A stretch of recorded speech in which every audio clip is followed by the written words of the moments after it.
вечер. Уште една епизода на подкастот Се за децата. Благодарен сум што, пак ќе кажам, во секоја наредна емисија се повеќе и повеќе гледаност токму од страна на родителите. Ги примам нивните коментари и ми е многу драго дека секој пат прашањата се на место. Затоа и според самиот интерес токму во периодите кога ќе се потребни тие совети, се покануваат и стручни лица. Сметам дека навистина ова се што го правиме се за децата, го правиме и за родителите, нормално за да го олесниме оној пат кој што е макотрпен и е тежок и се вика родителство.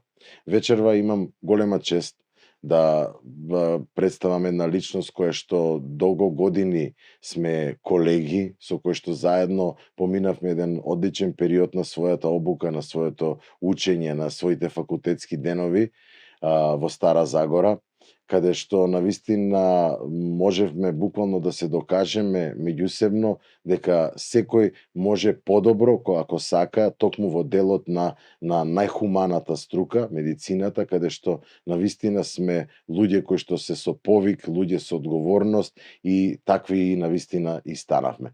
Вечерва имам чест да ја представам доктор Наталија Јорданова Траевски, инаку специјалист дерматовенеролог, собственик на ПЗУ Skin Solutions Скопје. Добро вечер, Нате. Добро вечер и ви благодарам на поканата.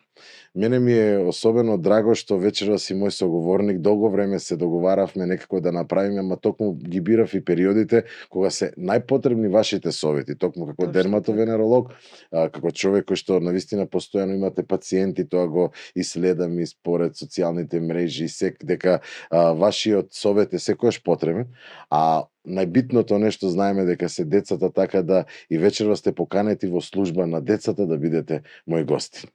Дозволете ми пред почетокот на самата емисија да ви подарам еден мал знак на благодарност.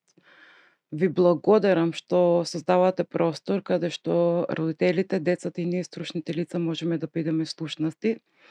Верувам дека ова што го правите е од голема вредност и се надевам дека овој подарок ќе ве асоцира точно на тоа. Ви благодарам. Јас ќе кажам, ви благодарам и на вас, доктор Наталија. Значи, кога го видов подарокот, толку се израдував затоа зашто несомнено го добивам прво од човек кој што навистина ми значи како колега и како пријател и како другар, да се добие вакво едно, како да кажеме, обележје токму на оваа емисија, затоа зашто навистина сето она што го правиме заеднички, пак ќе кажам, го правиме за најмилите. Ако ми дозволите исто така, јас ќе го прочитам. Би сакала. Би ја прочитал посветата што е од вас. Децата не се само нашата иднина. Тие се нашата сегашна одговорност. Благодарам што создавате простор каде стручноста, искуството и љубовта кон децата добиваат свој глас. Со почит, доктор Наталија Јорданова Траевски, специјалист дерматовенеролог. Уште еднаш ка ти благодарам премногу. Ќе ја краси постојано оваа емисија, нели јас се надевам дека се што е дадено со душа и ќе остане, ќе остава посебна енергија и простор за да можеме да твориме и понатака од срце и секогаш се за децата. Ви благодарам. Како за старт, знаете дека периодов јас постојано своите денови кои што ги поминувам во амбуланта, ги користам за да и на некој начин ги креирам прашањата кои што ќе бидат вечерва поставени во емисија. Вие сте стручно лице кое што постојано нели на некој начин и во контактот со пациентите ги давате тие совети, но сепак на родителите им значат кога станува збор за децата, бидејќи тие секој пат се уплашени кои ќе дојдат нели во ординација, леле што е ова, поготово ако станува збор за кожата. Јас стално знам да спомнам збор дека на времето имав пробен почеток, да кажеме, во дерматовенерологијата. Да. Многу сакав да бидам баш токму во делот насочен ете за децата, но испадна педијатар, кој што и доста разбирам од дерматовенерологијата. Благодарение и на вас се консултираме, вие сте и мој соработник.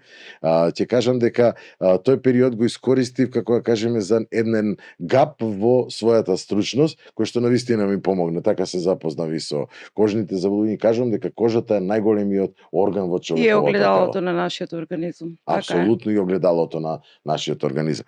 Ајде ќе почнам од сам старт, да не биде оваа клише емисија, навистина ќе ни биде разговор, веќе ние постојано сме во контакт со вас и им помагаме токму кога е најпотребно, јас знам да пратам слика и да прашам доктор Нате што е ова, нели да се исконсултираме. Да, токму нели не дадеме и погрешна дијагноза, а и третман со сето тоа.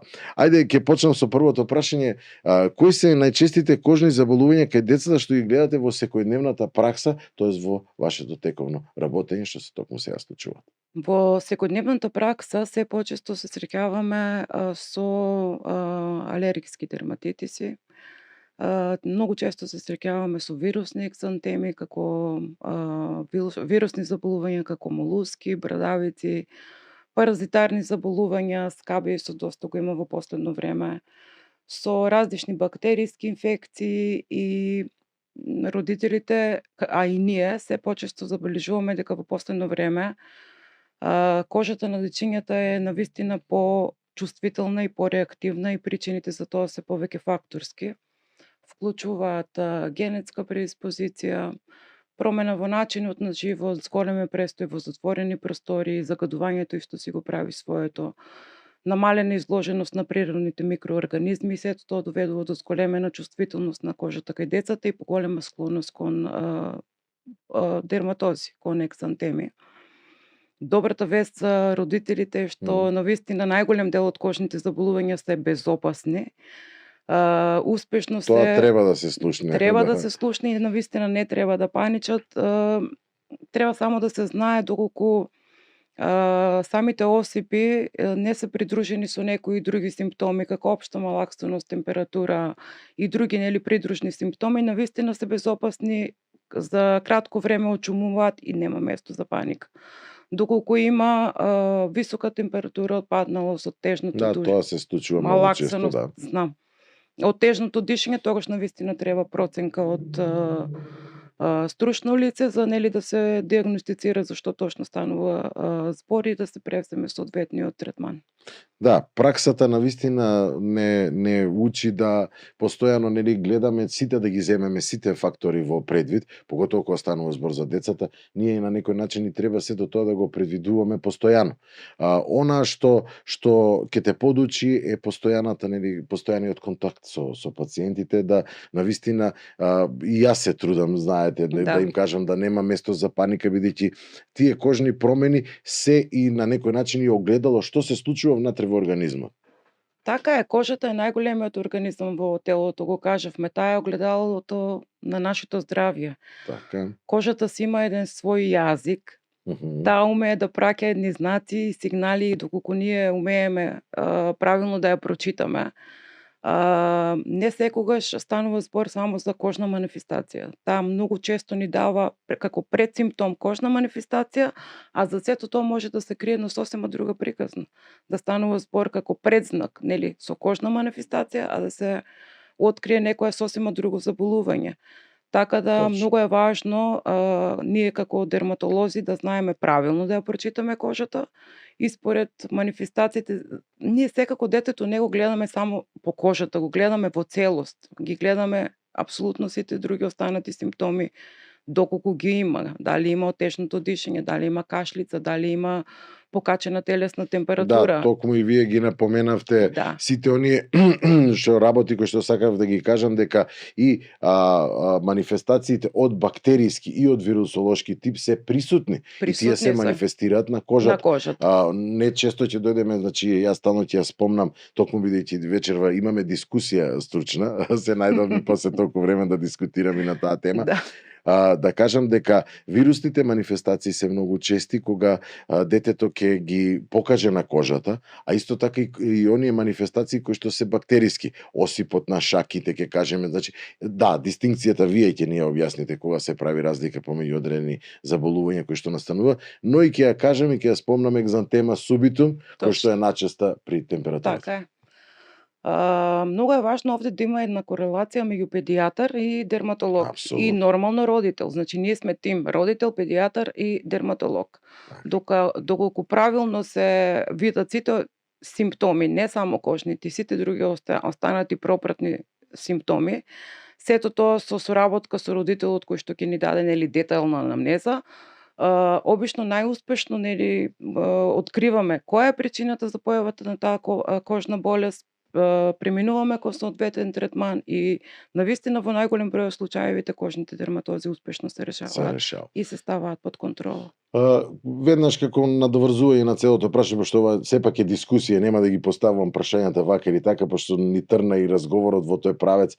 Она најбитното, како да кажам, прашање на родителите, кога, при каква е манифестацијата кога да се јават на лекар? Што треба се случува со тој дете да ги фати родителите наводници паника за да дојдат на лекар? Видете, овде е многу важно да се знае за што станува збор, дали станува збор за алергиска реакција, дали станува збор за вирусни инфекции, габични, паразитарни, каснување од инсекти и така натаму. Ако станува збор за вирусна инфекција, да, навистина, кога ќе се појави тој вирусен екзантем, нели, под форма на ситни точки распространети низ целото тело, родителите првично што помислуваат е дека станува збор за алергија и обично го поврзуваат со храната. Овде храната ја ставаат на прво место како виновник, но тоа не секогаш е така.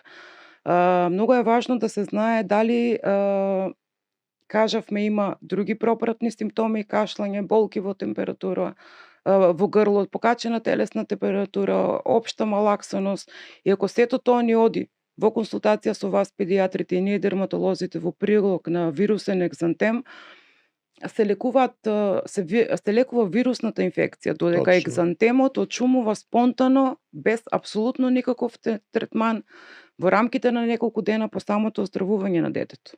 Да. Ако станува збор за алергиска реакција, овде веќе треба да се процени, нели, од што конкретно е, пак не секогаш храната е виновник, зашто обично таа е првата, нели, што ја обвинуваме. Тоа обавезно ќе го да. прашам и ќе го раздејаме, да ми објасниме. Да, Сакате сега или понатаму? Нема врска, ќе дискутираме, мене ми е преубаво бидејќи ова дискусија стручна. Родителите обично, уште од сам почеток, кога ќе стане збор за некоја алергиска реакција,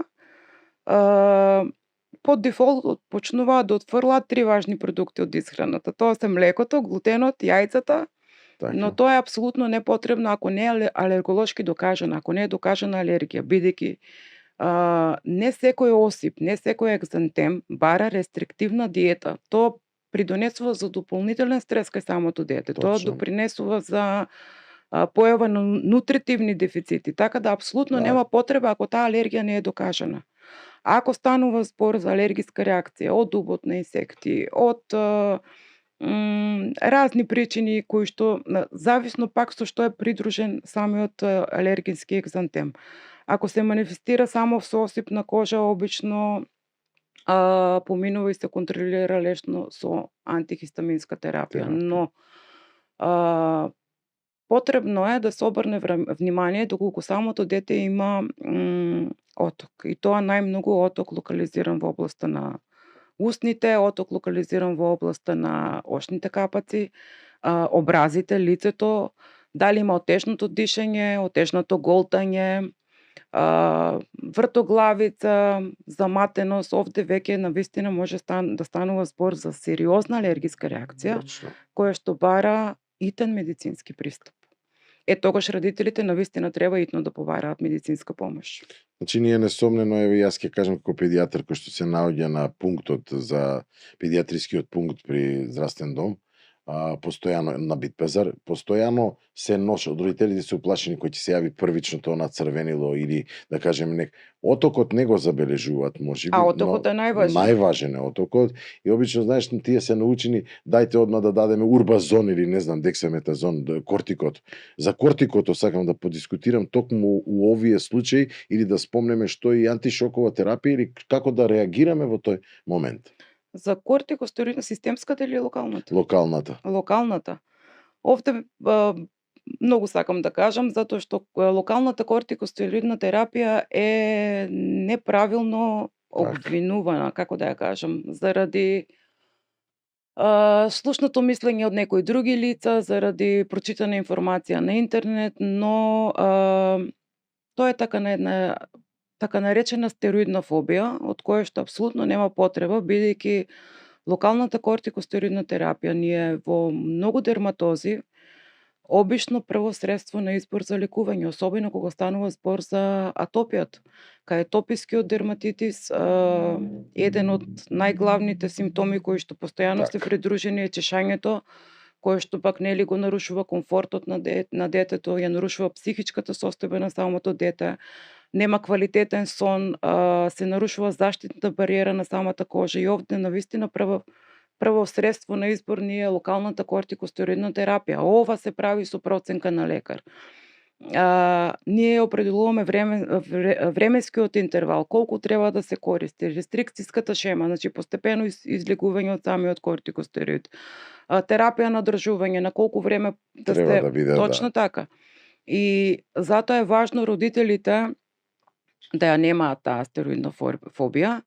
Значи не треба да се како да кажам, не треба рационално треба да се користат кортикостероидите, но не треба и неоправдано да се избегнуваат. Да се злоупотребуваат и да не се така. Да. Она што ми е интересно на мене што го среќам во праксата е токму употребата на кортикостероиди баш таму кај што треба да биде нели дадена.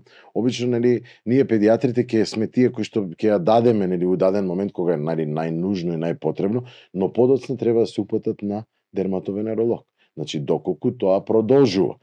Не ги спомнувам, ние сами ги напоменавте уште на стартот на нашиот разговор, итните случаи кога треба да биде примена и системска. Тоа е со системската. Да, со системската, да. Мислам дека родителите тука веќе се многу уплашени токму поради тоа гушењето да не настане. Но И тоа е наистина и сериозна алергиска реакција која што навистина бара на медицинска интервенција. така. Намерно ова го прашав како вовед во еден дел кој што вие рековте пред малку дека ние навистина треба да провериме и многу битни работи. Алергиите кај децата. Од која возраст е, па токму тоа прашање ќе ми биде се, од која возраст се воспоставува првото тестирање и кога е најточно првото тестирање нели за кожните заболувања? Ова е многу индивидуално, се зависи нели за каков тип на екзантем станува збор, Така. која е возраста на детето, дали самото дете. Обично се препорачува на мала возраст, не ни дава сосема точни резултати. Така е. Така, да. Затоа гледаме нели малку поголемо да е детето за да ги направиме тие алерголошки тестови и многу е важно определен период пред да се направат алерголошките тестирања самото дете да не е на антихистаминска терапија. Колку за дена да не ни докторка не даде- треба да биде за да Па им кажеме минимум на родителите? 2 недели или оптимално 1 месец. Да биде За да не чисто. ни даде лажна клиничка, да не ни даде лажни и негативни резултати на Резултат. самото алерголошко тестирање, да. Така. Период на лето. Родителите кои ќе дојдат леле детево е цело изнафрлано, уствари станува збор во наводници за вручици. Да ни малку Да. кажете околу тие вручиците.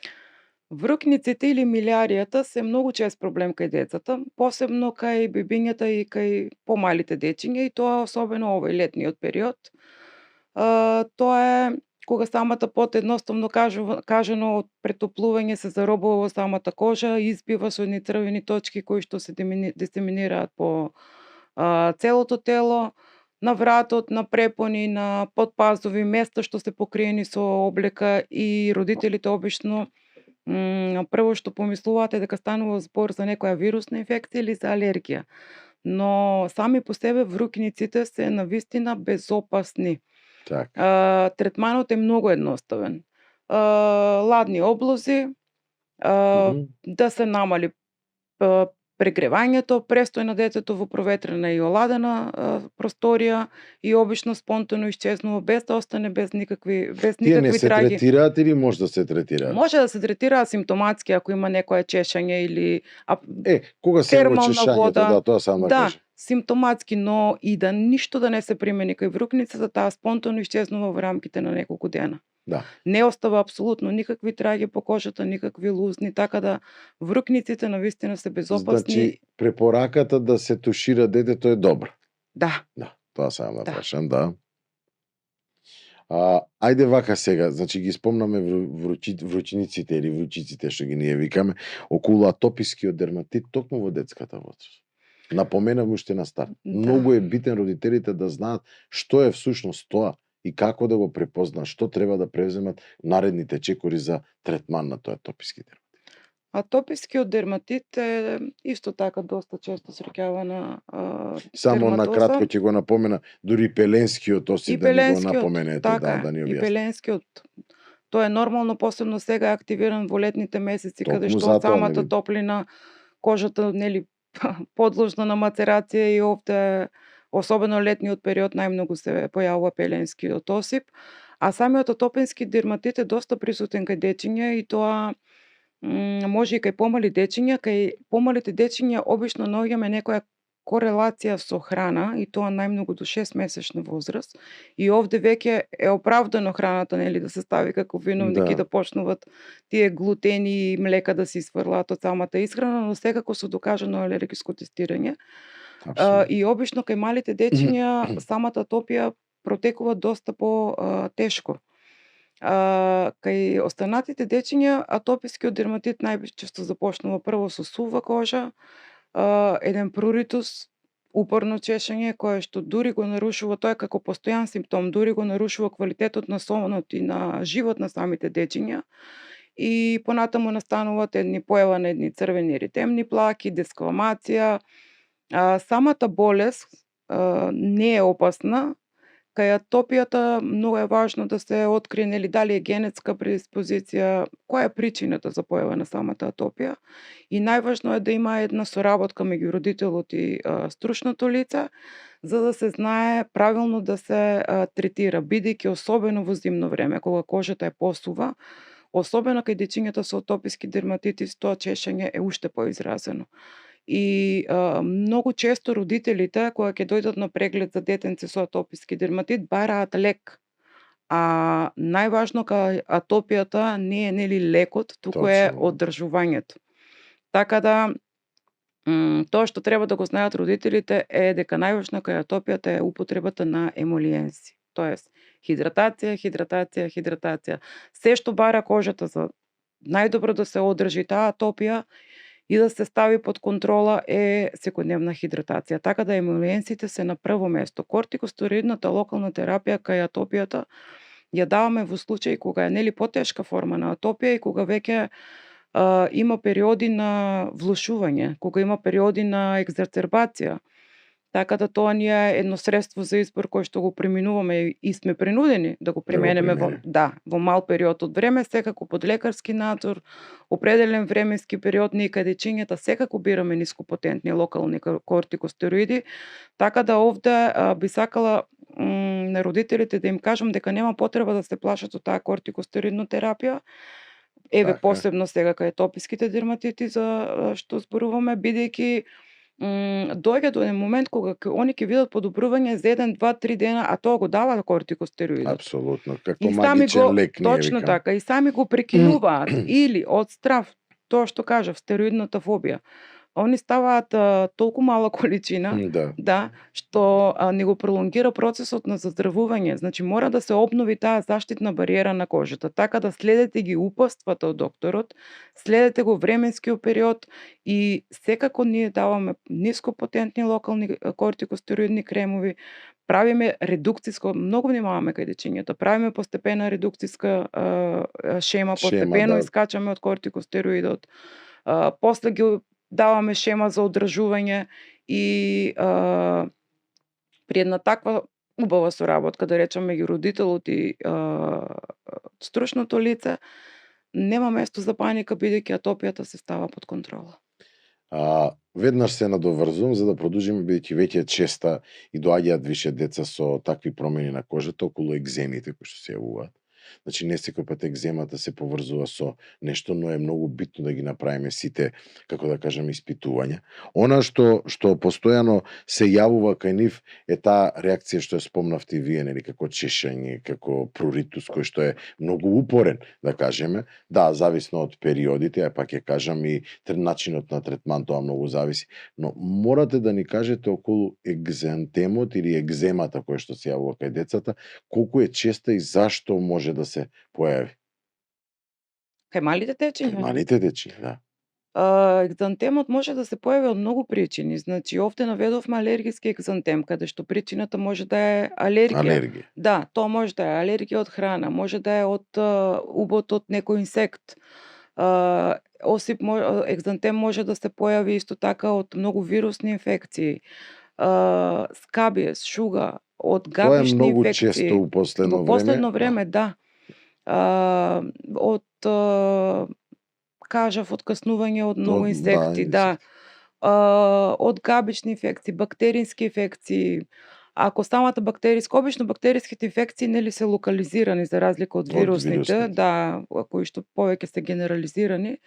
И обично самата бактериска инфекција е локализирана на едно место со придружна, да речам, топлина, кај некој има болка, има пруритус, но ако самата бактериска инфекција навремено не се третира, може да дојде до дисеминација, до И проширување, генерализација. до генерализирање, до суперпонирана инфекција, така да Која што е упорно и тешко се третира. тешко се третира понатаму. Да, затоа е многу важно навреме да се Да се- фати, да се направи еден добар клинички преглед, еден добар диагностички скрининг, да се оддиференцира, бидејќи за жал екзантемите во дерматологијата многу се личат еден на друг. Еден на друг. Да. Затоа да Да. ви прашав како прашање, да. На прима виста, без добар клинички преглед, без добра анамнеза од родителот, без некои дополнителни контроли и скрининзи, и на нас дерматолозите ни е тешко вака, посебно кога ќе ни Да пратат слика. направите дистинција. Многу личат едни на други и е тешко на прима виста да се оддиференцираат.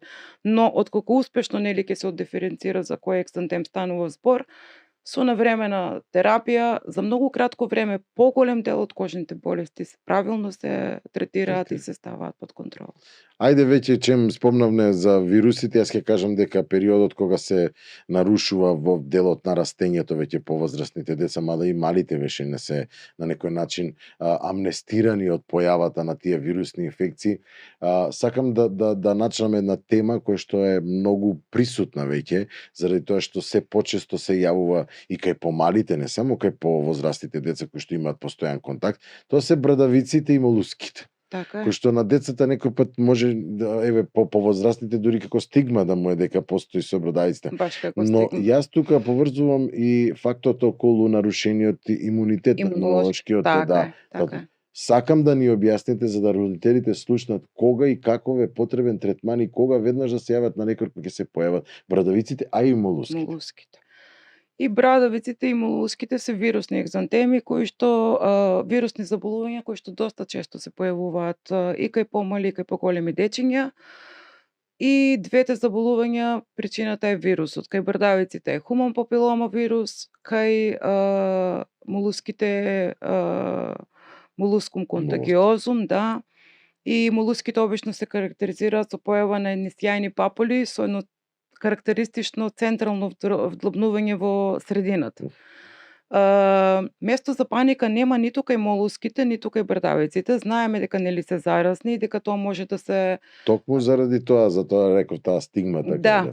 Дека тоа може да се појави например при контакт со кожа од веќе заразено лице, при контакт со заеднички предмети и површини, но кај брадавиците, кај молуските е многу важно да напоменам дека во поголем дел од случаеви кај дечињата тие можат да исчезнат спонтано, без апсолутно никаков третман, благодарение на имунолошкиот систем на детето. Но лошото е што овде понекогаш се потребни многу месеци, па дури и години.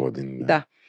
Кога самиот родител ќе забележи дека овие молуски или брадавици значително се зголемуваат, посебно молуските кај се множат, тоа се множат, се дисеминираат, се прошируваат, го нарушуваат комфортот на самите деца, се наоѓаат на чувствителни регии каде што нели пречат. Кај дечиња со атописки дерматитис, каде што и така не е присутен симптомот како нели пруритусот како симптом, и од самото чешење ти имаат нарушена кожна бариера, самите молуски многу брзо овде се размножуваат. Во такви случаи ние препорачуваме да преидеме кој еден од повеќето третмани, обично овде проценката ја прави дерматологот, бидејќи можеме да стартираме например само со локален кератолитички препарат на база на ациди салицилици или салицилна киселина. Може да се решиме например за криотерапија, а исто така преминуваме кај дечиња, но ако веќе се повозрасни и соработуваат, преминуваме и електрокоагулација, но овде навистина треба да има соработка од детенцето, бидејќи се става и локален анестетик. Така да методи за отстранување има повеќе, а кој од еден или од повеќето методи ќе се избере, зависи по проценка од самиот доктор. Прашање кој што сум добил, еве ќе кажам и од гледачите, кој од тие сега што ги напоменавте начини на овакво е најбрз начин на отстранување на Најбрз начин е електрокоагулацијата. Да. Да, ама зависно од возраста. Но ако е мало детето нема како нема да се како работува. да Ние се- не можеме ни анестетику да му го ставиме. Нема како да се работува и обично препишаниот е локалниот кератолитик. кератолитик. Да. Ајде сега, дали се прават одредени грешки кога станува збор токму за овие вирусните заболувања? Грешат овде Да, родителите. тоа сакам да Овде прашам. сакам да напоменам дека тие пробуваат да ги чепкаат, да ги Да, стискаат. тоа сакав да кажам. Начинот на отстранување издавањето Немојте. со сечење, со Со мораме да сечење, им со некои објасниме, да. пинцети, значи пробуваат самостојно да ги отстранат дома, а така не само што се прошируваат, не само што се инфицираат, туку може да се наталожи една суперпонирана инфекција, така да би советувала самостојно да не пробуваат да ги И отстрануваат. да се Ниту јават на брдавиците, ниту дерматовенеролог. колуски. Да. Да. Лето. Сега не е лето, токму сакам да кажам дека децата се постојано надвор. Значи контакт колку Дај Боже што се повеќе да се дај надвор. Боже, да. Постојано се на сонце и така натаму и така натаму. Рековме дека кожата е најголемиот орган кој што доста трпи, да кажем на некој начин. И се памти. Се памти. Што препорачувате токму во овој летен период за најмладите? Прво ќе направам дистинкција од најмалите, од Најмалите. бебенцата до децата кои што се Посебно веќе внимание за бебиња до 6 месечна возраст. Овде е најважно, бидејќи знаеме дека нели самата детска кожа е потенка и почувствителна од кожата на возрастните и побурно реагира на апсолутно секакви промени. Летно време многу е важно да нема директна сончева експозиција во периодот од 11 до 17 часот. Многу е важно да се користи капа со широка периферија, да се користат наочари со UV заштита и UV облека. Самата UV облека е дизајнирана од една специјална ткаенина која што ги блокира UV, ултравиолетовите А и ултравиолетовите Б знаци. Посебно внимание до 6 месечна возраст за да не дојде до изгореници, бидејќи изгорениците не се само моментален проблем, туку се проблем кој што може да направи дополнителни компликации во подоснежниот развој од животот на самото детенце.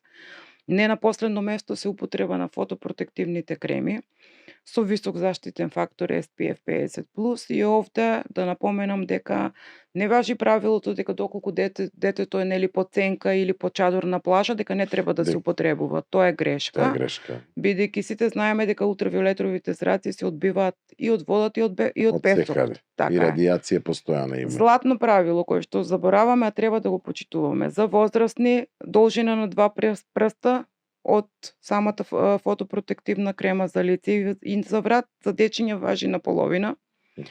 Додека за цело тело за возрастни 30 мл, за дечиња на половина. Многу е важно да се применува тоа правило, да се аплицира самиот фотопротективен крем 15 до 30 минути пред експозиција на сонце и да се повторува на секои 2 часа. Да не мислиме дека еднашка сме ставиле дека детето цел ден е заштитено со нели заштитен крем. На секои 2 часа да се повторува, а доколку нели се капеме, потиме, бришеме со пешкири, повторна апликација. Бидејќи тоа се отстранува Тоа и се во отстранува. водата цело време, нели? Сега има многу форми на SPF, нели, фактор изборам на тие средства, дури спреови и така натаму, нели? Сите се ефикасни, пошто напоменавме за да знаат родителите, напоменавме многу битен момент колку треба да биде нанесено. Да. И да тоа не се треба да штеди. се повторува на постојано, секои 2 да. часа, ако нема капење, потење и бришење со пешкир. Значи сите може да бидат апликативни, но се нанесуваат на тој начин на кој што го вие спомнавте, така? Со тоа што има некој, зависи од самото детенце, има некои дечиња кои што му смета ако е под формата на крем, ги лепи, немаат трпение нели да ги размачкуваат, да, и како поудобна солуција ни е спреот. Спреот, да. Сега има и стикови, така да тоа ако си го одбере родителот, секој си го знае своето детенце, нели на што најмногу може да се аплицира. Иако јас на неколку емисии на кои што учествував токму кои ги давав советите кои што се во овој дел кој што е ваш дел, да кажеме, дерматовенеролошки, беше токму и заштитата, нели? Нормално и ние педијатрите сме тука во тесна врска со вас, Секако ние сме тим. дерматовенеролозите, тим. Кажував дека јас не сум противник на нанесување на креми, ама треба да знаеме кога точно и временски е најслабо, нели, зрачењето. Сега веќе постојано имаме силно UV зрачење, дека кремата треба да биде нанесена токму во ударните периоди и вие го кажавте веќе И фактот. 15-30 минути пред да се изложиме на сонце. Пред да се изложиме на сонце, ја мислам дека дечињата тука се непослушни, нема Да се трудиме колку што можеме. Да, но би беше збор дека навистина има такви изгореници кои што после изгорениците, нели, кои ќе настанат, да мораме да го кажеме тоа. Што се користи тогаш?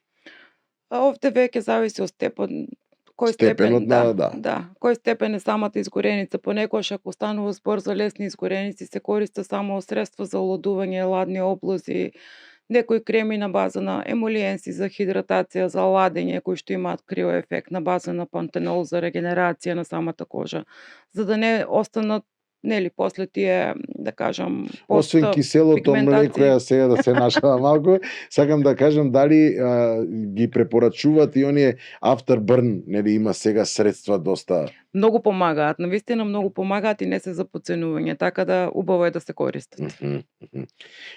Многу е нежна детската кожа, многу треба да се внимава. Тоа сам да кажам. Вниманието треба да биде посветено токму за периодите на излагање на таа детска кожа. Така. Затоа рекоме, вие кажете како и бебињата мора да имаме највисока предпазливост. Најголемо внимание до 6 месечна возраст. За да оние кои што постојано не ги вадиме од вода, за да знаеме да ги викаме на секој неколку часа или на половина час можеби, затоа што постојано се во контакт со водата, така ја тријат. Овде да не го обвиниме сонцето, нели, како наш противник, значи јас сум за да се изложува телото и како активатор на витамин D кој што е најбитен за и за имунитетот. Така е. Значи само правилно да ги научиме, насочиме децата, правилно да користат фотопротективни креми за да нема последици кои што ги предизвикува сонцето. Посебно во тие часови, нели, каде што е најјака сончевата експозиција и штетното влијание од ултравиолетовите зраци. Ајде сега ќе морам да дискутирам на таа тема кога станува збор за еден момент кој што се јавува кај дечињата на кожата и кај нас. Тоа се бемките. Да. Бемките се пигментни невуси. Еве, вие ќе ни објасните поконкретно зашто токав страв од секогаш создаваат страв. Ова ново прашање можам да кажам дека овде родителите најмногу паничат. Кога станува збор за бемка, обично бараат итен термин за преглед. Значи, создава некоја паника бемката. Но сакам да кажам на родителите дека обично во најголем дел од случаевите тоа се само едни обични меланоцитни невуси. Апсолутно безопасни. Мора да знаат родителите дека со текот на растот и развојот, нели, како расте детенцето, посебно ако детето е со светол фототип, ако има голема изложеност на сонце и ако има генетска предиспозиција, како расте самото дете, во текот на годините ќе се појавуваат се повеќе и повеќе бемки. Тоа не е причина за паника, тоа е дел од процесот, тоа е нормален процес. Место за паника е кога ќе се појави некоја бемка која што по својата форма, големина, изглед, нерамна површина, одскокнува од веќе другите постоечки бемки, кога крвари непотребно, кога тешко зараснува и создава некоја раничка, тогаш може да се, не може, туку се препорачува да се направи дерматолошки преглед и соодветно дерматоскопија, бидејќи самата дерматоскопија прецизно нели ни дава информација за што точно станува збор, се следи бемката, се препорачува еднаш годишно ако има некоја сумнителна лезија да се контролира со дерматоскопија или евентуално да се насочи понатаму кон биопсија. Но за среќа меланомот е многу редок кај децата. Така да. Тоа Да е му го кажеме на родителите, бидејќи од 80% од прашањата ми беа токму за за бемки. бемките, да. Верувам. И Верувам, како овој најголемата летен паника период е да бидат овде. да ги заштитат и тоа Еве, сега зборувавме за фотопроект. Правилно користење на фотопротективни средства. Децата кои што имаат светл фототип, ние нема како да ги заштитиме да не направат нови бемки. Со текот на годините тие ќе имаат се повеќе и повеќе. Децата кои што имаат генетска предиспозиција, децата што многу долго време се изложени на сонце, значи кај нив ќе се појавуваат. Процесот не може да се стопира, но може да се направи превенција и за тоа зборувавме. Овде се фотопротективните креми, овде се шапките ги забораваме со висока периферија. Очила со UV заштита и нив ги забораваме. Не се веќе мода, тие се потреба. Потреба, апсолутна потреба. И потреба посебно за деца со прв најсветл фототип на кожа е UV облекот. Да. Навистина превенира. Морам да се заблагодарам зашто прашањето околу бемките беа поставени, беа со аларм, значи кога, што, како и заради тоа што вие ќе го дадовте и најубавиот одговор дека треба да се прави контрола, поготово да се види за такви работи, да се крева паника. Ако формата одскокнува од веќе постоечките, и но се навистина променува да не. големината, Така е, нели? крвари, да, така е. Ајде пак, нели, кога сме кај летото, што со каснувањата ги напоменавме неколку пати. Ама еве сега, имаме постојано голем број на инсекти кои што навистина децата преку игра, преку се па и навечер да успиат, има каснување. Така е. Особено летниот период, доста од дечињата се подложни на инсектен дерматит и се случува, нема како да се избегне. Каснување од комарци, каснување од оси, од пчели, болви, каснување од крлежи и многу други инсекти. Обично станува збор за една локална реакција која што е присутна локализирана, која што е присутна само на местото од убодот, се карактеризира со интензивно чешење, има црвенило, има некоја блага топлина, болка, па понекогаш и слабо изразен оток и со едни обични ладни облози или емолиенси за смирување, состојбата се става под контрола. Но сакам да обрнам внимание дека некогаш има каснување во областа на устата, во областа на образите, во областа на кошните капаци. И бидејќи нели детската кожа е нежна, тенка, потенок епидермис, многу почувствителна од кожата на возрастните и реагира многу бурно. Кога каснувањата се во тој дел, знае инсектниот дерматит да е пропратен со еден бурен оток, кој што ако не поминува или ако се влошува или ако веќе доаѓа и до други симптоми како отекување на јазикот, отекување на устните, отекување на очните капаци, отежното дишење. Тоа е преска што го спомнавме некои ситуации кај појава на уртикарија, исто од инсектен дерматит, нели може да се случи да се појави уртикарија, да се појави добро. Тоа се ситуации кои што бараат итна медицинска интервенција. Посебно внимание сакам да обратам на каснувањата од крлежи. Тоа сакав да ни го објасните.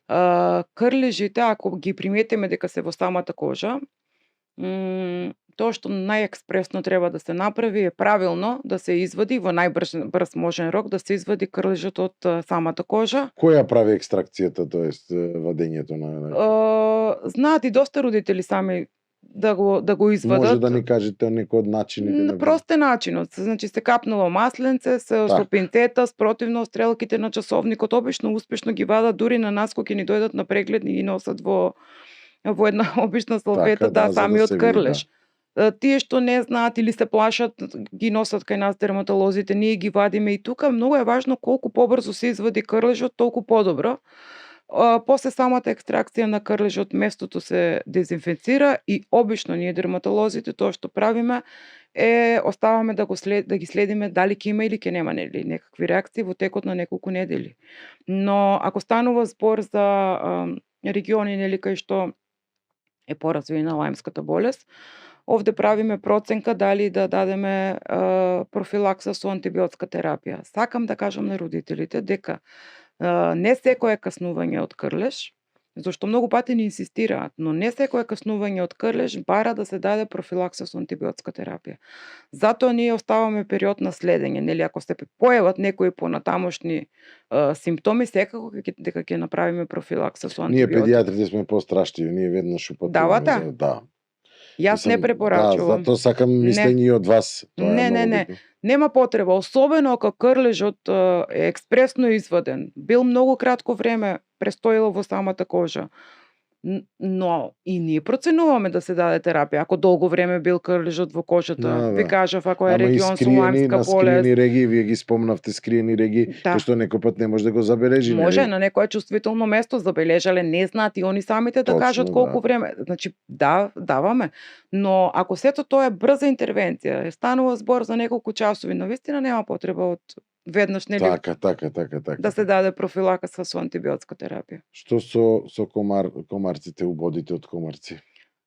Тие Има се побурни реакции, затоа сакам Има посебно Да. кога каснувањата се во областа на очните капаци. очните капаци. Знаат да дадат таков ќе оток. дотрчат Да. родителите, ама Таква зама што? паника да се направи, да. Кај некои се многу лесни реакции, кај некои за жал кога ќе се каснати помеките ткива нема како да не изреагираат така дечињата и обично се создава паника кај родителите, нема како да не се создаде, но со соодветна антихистаминска терапија тоа успешно се контролира за брзо време. Сега има и ролони. Има ролони, да. Освен, нели, ако споменав пред малку, ако не дојде до појава, нели, на отежното дишење, на Точно. да. Тоа мора да се Да. следи и тогаш мислам покрај антихистаминикот може и да се И кортикостероиди. кортикостероид. Така. Значи да не се прави баук Системски, од не локални, да. Системски, да. Да не правиме некој баук или стравови од кортикотерапијата, поготово кога станува збор Не, за кога ваквите. станува збор за такви ситуации, значи мора така да се Значи така. интервенира. Ајде се завршиме, нели, околу малите деца, ма не сме завршили, сакам да ве прашам и околу уртикариите кои што често се јавуваат, кои ќе дојдат како дури некој пат токави були се јавуваат, значи покрај тоа. Значи не секој пат можам да го препишам и јас, вие кажавте, нели, како кожен лекар, како дерматовенеролог, дека не секој пат на храна можеме да ги Не секој пат. Да, точно. Ајде да кажеме тогаш првата помош што треба е педијатарот да направи кој ќе дојде детецело со уртикари. Со уртикарија. Тоа е една кожна болест што многу лесно се препознава, бидејќи самите Апсолутно. уртики се толку карактеристични, тоа се едни црвени кругови, знаете, еритемни уртики локализирани по целото тело, они се Јас сум гледал цели како географска карта. како географска карта, да, зависи дали е кој степен, дали е Точно, полесна или да. потешка форма на уртикарија. Кај нив карактеристично е дека со притисок со прст, нели, самите враќа. уртики ете така и 2 часа може да ги има на абдомен, после 2 часа апсолутно Шетаат, ние викаме цело шетаат, време да. шетаат, баш така. Кај антихистамините се прво средство за избор кога станува збор за уртикарија. Но доколку освен само кожна симптоматика, нели, тие уртики, доколку има и онаа другата симптоматика што ја спомнавме, тоест ангиоедем или Точно, тоа многу едема треба да внимаме. квинке, Квинке. многу треба да се За внимава. квинкето посебно мора да внимава. Да, овде мора итно да се пристапи со системска кортикостероидна терапија, освен, нели, антихистамините, бидејќи немаме друг избор. Тоа е итна неодложна медицинска Неодложна состојба, да. Кај квинкето може да настане таква бурна реакција со гушење, со Тука е стравот, да, на тука е стравот родителите и овде е обично- оправдан. Да, овде Ова е не е оправдан, паника, да. овде е оправдан страв и навистина треба брзо да се реагира. Да, тие доста често ќе го прашаат веќе чат GPT и така натаму и тој ќе им доведе уште поголема паника, нели? Не, кога станува збор за квинке, никој нека не се прашува, нека Обавесно да се да. реагира. Ако е само со обични уртики, обично брзо поминуваат и многу е важно кај уртикаријата да се определи, да се направи еден детален скрининг, бидејќи прво родителите помислуваат за алергија на храна. Не секогаш е причина, може и вирусни Апсолутно, инфекции, затоа паразитарни сакав, инфекции. токму сега да Кај подискутираме. уртикаријата многу ретко има идиопатска форма, каде што, нели, покрај детален скрининг ние пак не можеме да ја откриеме, све е негативно. Апсолутно никаква причина не можеме да откриеме. Тоа се за среќа тие ретките идиопатски, Идиопатските. да, уртикари. Но најважно кај уртикаријата е да се направи детален скрининг, да се определи која е причината, може да навистина и алергија да е, за да знае нели како што да се исфрли, која терапија да се примени, за да не се посебно кај хроничните и рекурентните форми детален диагностички скрининг. Апсолутно. Ајде стигнавме, ги оставаме малку сега дечињата веќе, и пошто доста ги обработиме од бебешка возраст, така до средно, тинеџерите, акните. Акните. Сега е најактуелно, ќе доја цело лице со акни, така натаму. Обично сакам да направам дистинкција, но третманот е многу битен и ги препорачувам кај да си појдат нели кај кожен лекар, тоест кај дерматовенеролог. Ајде да подискутираме малку за акните, бидејќи навистина мора да им се одговори, поготово и на родителите, а и на тинеџерите. дечињата, посебно на тинеџерите. Акните обично нели ги поврзуваме со пубертет, тоа е хиперпродукција на себум, обично се појавуваат во делот на лицето, на градите, на грбот и факторите се причините се повеќе факторски, генетска предиспозиција, стрес, промена во начин на исхрана. За акните сакам да обратам внимание на родителите. Голем дел од родители сметаат дека тоа е козметички проблем и дека поминува спонтано како ќе помине пубертетот. Но во повеќето случаи, не во повеќето, но во некои случаи навистина е така, но има случаеви кога акнето е се само не козметички проблем, бидејќи влијае и на самиот комфорт на детето, влијае на самодовербата на детето, посебно кај тинеџерите. Многу е важно. Затоа го испомнав и како Влијае на прашање. нивната психолошка состојба. Психолошка, така да. Е. Тие така се да, толку, како да Па тоа е кажам, најчест обседнати со да. Така е. И има случаеви, ако станува збор за поединични 1, 2, 3 гнојни акнички, нели за време на пубертет, овде треба само основна нега. Основната нега што вклучува? Нежно чистење на лицето, соодветна хидратација и крема за заштита од сонце. Но, ако станува збор за многобројни акни, значи под форма на митестери, под форма на воспалени папули, пустоли, потешки форми со нодули, со цисти, тука навистина е медицинска состојба и не е козметички. Нивна, така е. да. Не е козметички, туку си е апсолутно медицински проблем и во тој случај најдоброто што може да го направат родителите, а и дечињата, да се воздржат од стискање. Да. Значи, јас на сите му кажувам, прва препорака да не се стиска. Не заради тоа што ќе остане лузни. Туку самото стискање прави реинфекција и услови за суперпонирана инфекција. Така да ние сами си го размножуваме акнето уште повеќе. Така да воздржете се од секакво стискање.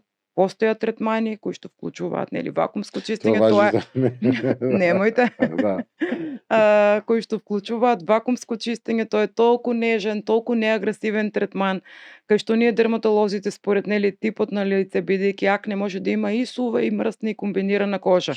И тука е многу важно правилниот избор на продуктот кој што ќе се користи.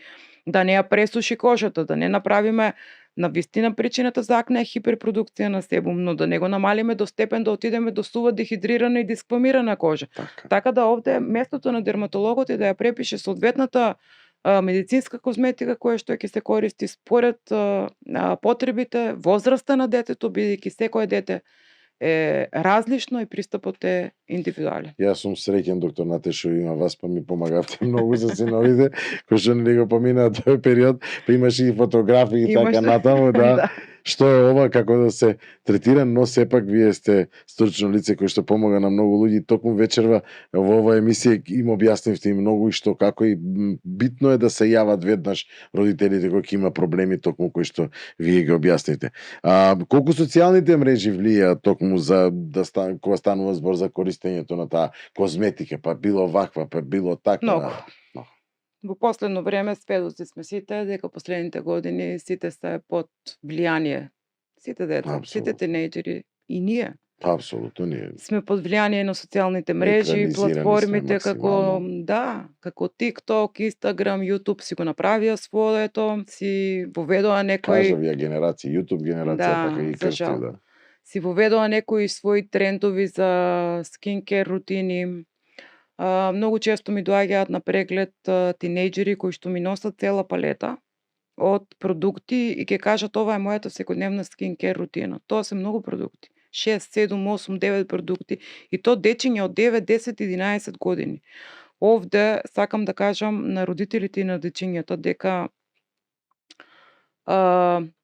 ние родителите треба да ги обучиме децата, треба колку што можеме да му зборуваме, да направат разлика што е тренд, што е маркетинг, а што е медицинска потреба. Социјалните мрежи навистина направија таков проблем што воведоа таков да речам тренд за skincare рутини и проблемот е што тие skincare рутини кои што они ги користат во нивната секојдневна нега на лицето претежно не се за младата детска кожа. Содржат продукти кои што имаат киселини, содржат продукти кои што содржат ретинол и ред други Точно, активни супстанции кои што не се нели погодни баш за таа детска возраст. И од тука си достанат се уште си јас му зборувам на сите нели колку помалку продукти да гледајте да ги сведете на 2-3 дневно, дека нема потреба од цела палета од не само што е финансиски трошок за родителите, туку тоа се непотребни продукти, тоа се состојки кои што не се соодветни за таа возраст. Може да доведат до иритации, чешање, црвенило, десквамации и ред други работи што ги причинуваат неправилната употреба на тие киселини, ретиноли. Затоа сме ние тука дерматолозите да нели определиме соодветна терапија според возраста на самото дете. Толку многу имам уште да ве прашувам. Толку многу дискусија можеме јас да развијам со вас постојано, знаете дека сме постојано во контакт, што нема една емисија е малку, ќе кажам, затоа зашто токму во модерниот период кога ги напоменавте намерно прашави околу социјалните мрежи, веќе се слушаат секакви препораки и така натаму. Потребен е совет од стручно лице и треба да се дискутира токму и на други многу теми. Потребно е и родителите многу да разговараат. Апсолутно. Навистина да одграничат што е тренд, што е маркетинг, што е медицинска потреба. Бидејќи социјалните мрежи, освен што ни ги наметнаа нели кај децата тие skincare рутини, кај тинеџерите пак наметнаа еден друг, тоа не е тренд, туку како да кажам, доведе кај децата да не се задоволни од сопствениот изглед, да, тоа да му влијае на нивната психолошка состојба, да не се задоволни, да не се чувствуваат убаво во својата кожа, бидејќи на тие платформи гледаат совршени лица. А тоа се слики обработени со филтри, тоа се слики... Со АИ, то сега поготово, да. Со АИ, тоа се слики обработени со разни апликации и они чувствуваат една несигурност и незадоволство. Тие се хендикепираат. Менталниот момент е исклоп нарушен. А треба да се научат дека здравиот однос кон кожата е да имаме здрава кожа, а не совршена кожа. Совршена кожа.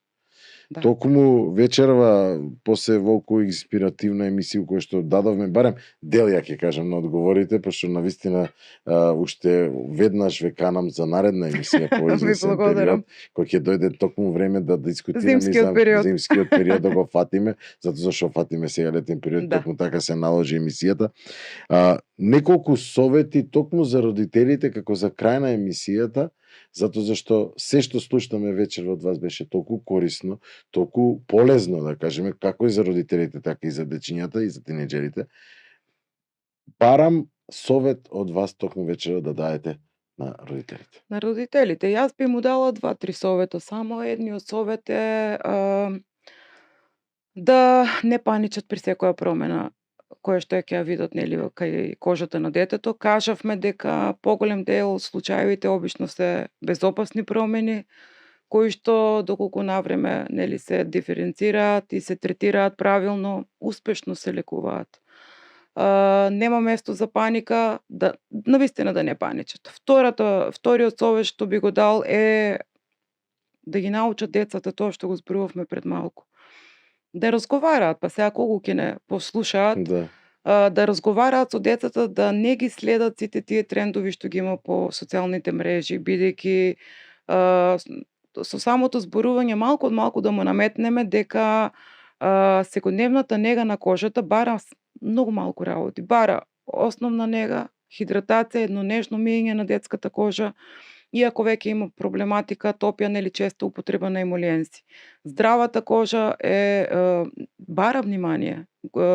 Кожата е орган кој што е огледало на нашето здравје. Таа памти све. Значи, ако и дадеме, ќе ни возврати. Ако не и дадеме, ќе се влошува самата состојба.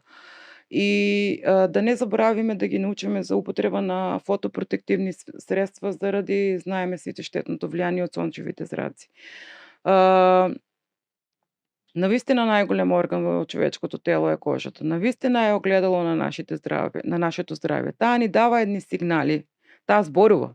Да. И ако ние знаеме правилно да ја прочитаме преку тие знаци, сигнали, аларми нели што ни ги испраќа, дали преку форма на чешење само, дали преку форма на црвенило, дали преку форма на некој карактеристичен осип, ние можеме да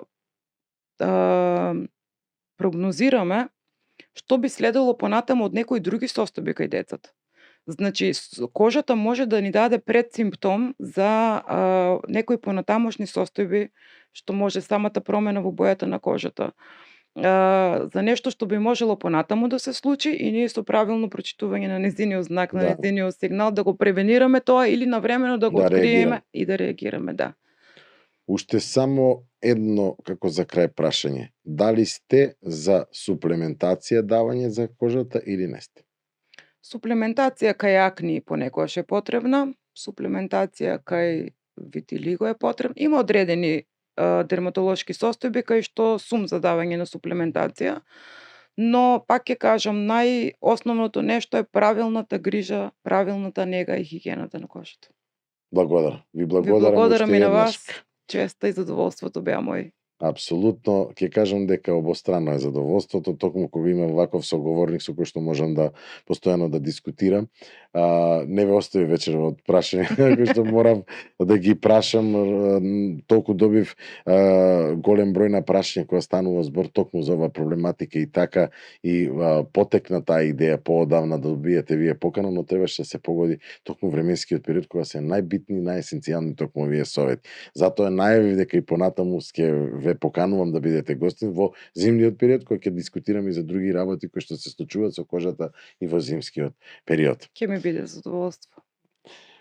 Уште еднашка сум токму благодарен и радосен што вечерва направивме таква прекрасна емисија во која што ги дадовме барем дел од одговорите кои што на некој начин се наложија за овој период да се дискутираат, токму во корист на родителите и во корист на децата, за да ги слушнат сите потребни совети токму од добри стручни лица. Ја ќе кажам дека младоста си носи свој предизвик, дека луѓето кои што навистина во тој свој период на животот сакаат да создаваат, да творат, а и да помагаат, се тие кои што се во тој дел на својот живот, каде што навистина се продуктивни, се отворени и се подготвени да ја вложат сета своја енергија за да дадат вакви стручни совети.